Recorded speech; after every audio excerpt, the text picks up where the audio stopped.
See if we can do that. Do you want to turn the other lights on? This is brighter now, so. Can you see it? You see it all right? Yeah, you replaced that bulb since the other day. It looks awesome. Tim, can you see it in the back? Yep. So, in any type of disaster or emergency, you're always prepared.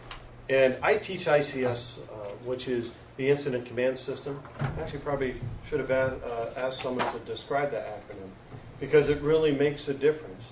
If you know how to describe or define the acronym of ICS, then it gives you a little more understanding that you know there's a defined system established. ICS is an incident command system. So it helps to help one or an agency or a coordination of government to work during a response. And it establishes a framework, and it's defined. But the number one rule in ICS is flexibility. So we always have to be flexible. So when Eric told me that I was doing the presentation today, I said, but I knew nothing of it. He says, well, I have another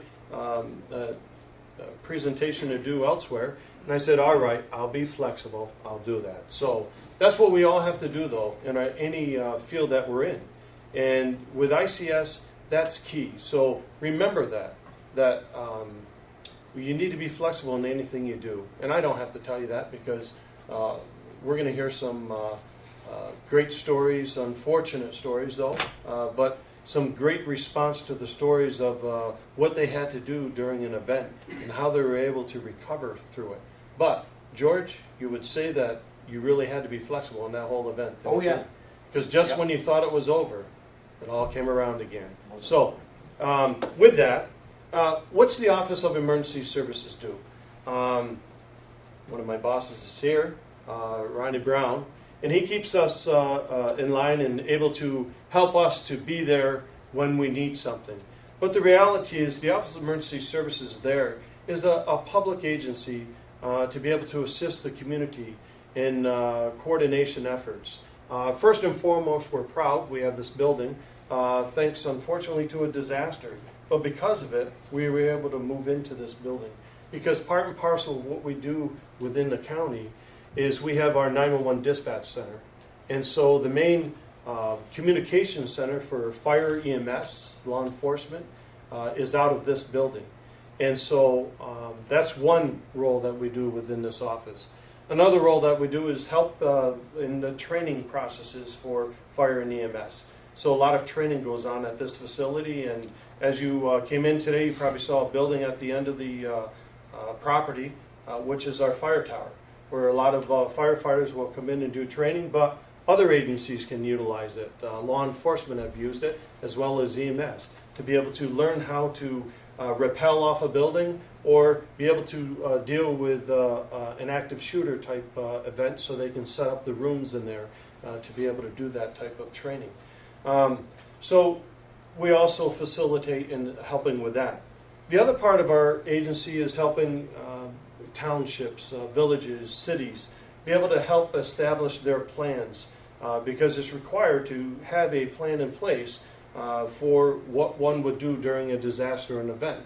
And that goes way back to the times of civil defense, where we all have to be prepared.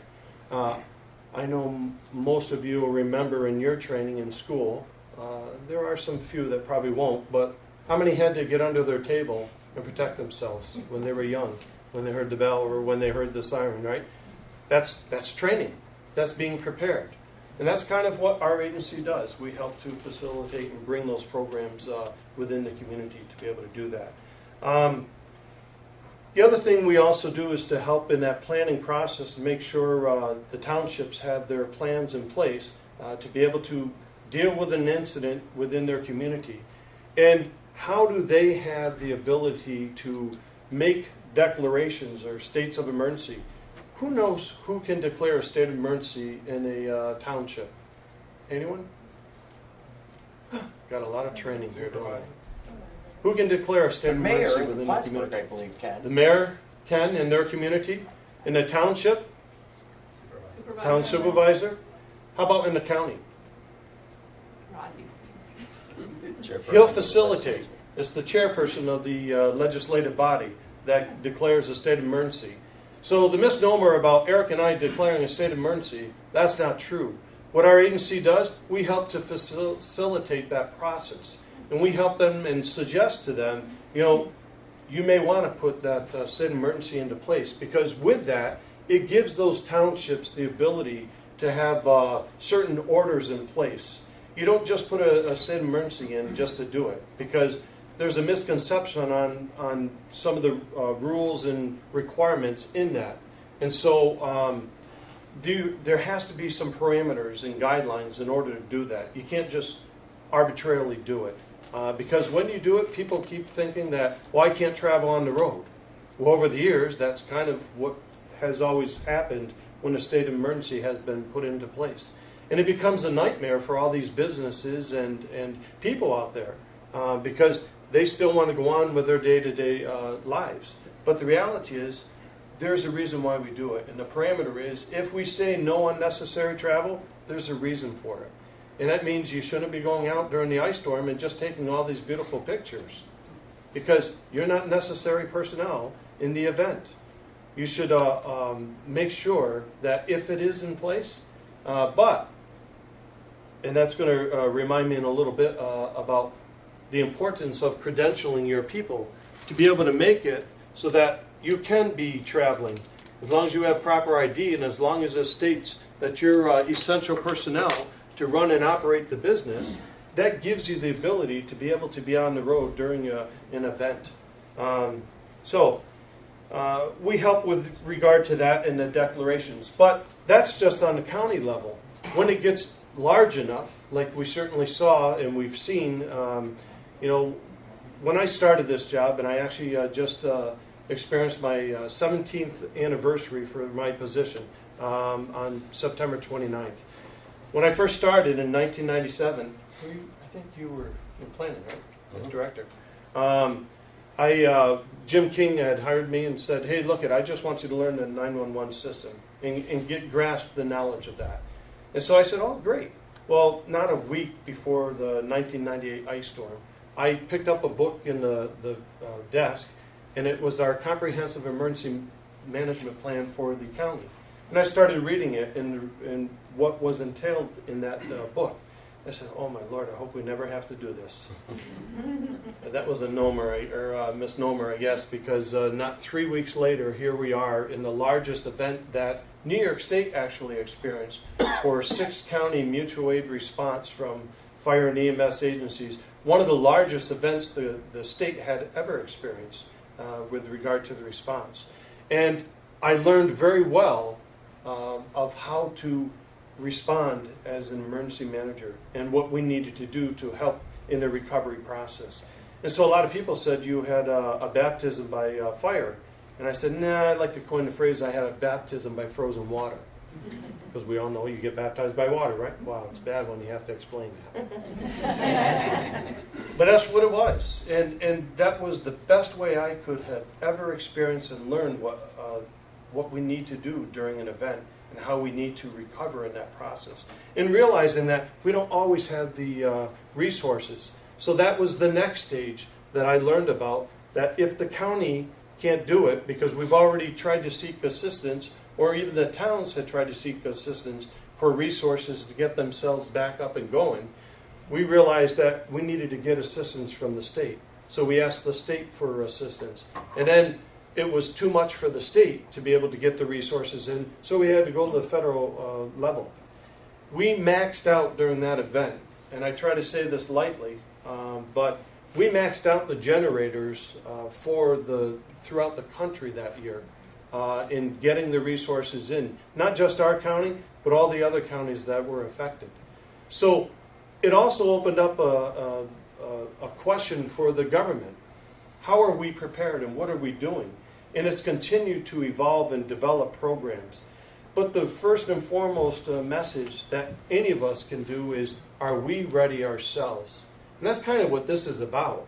Are we ready for us as our families? Because when we have to go and do our work, we're not able to be home to help them during that event. How are they prepared? So how do we prepare ourselves for them? And then the next step is, how are we prepared in our businesses? Because if we're going to be out of power and not able to travel or our people can't get in, who's helping them in that process? And so all these agencies that I spoke about earlier kind of help to facilitate and coordinate and kind of bring some resources, funding as well, because when you experience a disaster, there is going to be a loss of funding. And how do you recover from that? And we're going to hear some of that story today as well. The most important part of this presentation for us is why we're here. What do we do for the business preparedness? How are you really prepared? If we had a hazmat incident, and we all know types of hazmat incidents out there, but I'm going to propose a question to you. What are some of the hazards we have in our area that could potentially happen to us, that could affect any of our businesses? Oil spill? Yeah. Okay. Because of the trains, right? But pool chemical spill of some sort. Pool chemical spill of some sort. Yeah, good point. Keep those in the bottles, George. What else? What have we experienced all throughout? So, floods. There you go. We've experienced floods. Because we look at man-made disasters and we look at natural disasters. So natural disasters, have we experienced a lot of those? We have. Just heard flood. What else do we experience? Ice Snowstorms. Ice storms. Earthquake. Earthquake. Very good. When was that for us? 2002. April 22nd, 2002. About 7 o'clock in the morning, 6:55. Woke me right up out of a sound sleep. Do you want to look at this slide too? That was your earthquake. Yes. Yep, great. So federal government has looked at also the impacts that all these weather events have had for us as well. And so as you can see by this notation, this slide, from 1950 to 2012, look at the increases of events that have happened. A lot of it are natural events, natural disaster events. And you look at the geographical disasters and look at the size of that model there. It's seen some increase, yeah. But when you look at the climate-related meteorologic disasters, that's impacted immensely, hasn't it? I mean, it just continues to increase. So we know the coined phrase we hear about global warming, but our climate, our weather is definitely changing and playing an impact. And economic damage from all this, we can see where dollar-wise it was very low within the 1950s. But look at the spike. Since I've been here, our county has had, in essence, about 10 federally declared disasters. And it's not just because I'm here. Sorry. It's not just because I took the job. But the reality is, it's increasing. And so the key for all of us here today is how can we prepare ourselves? Because when it does hit, how can we minimize the economic loss for our agencies, for our community? So that's key.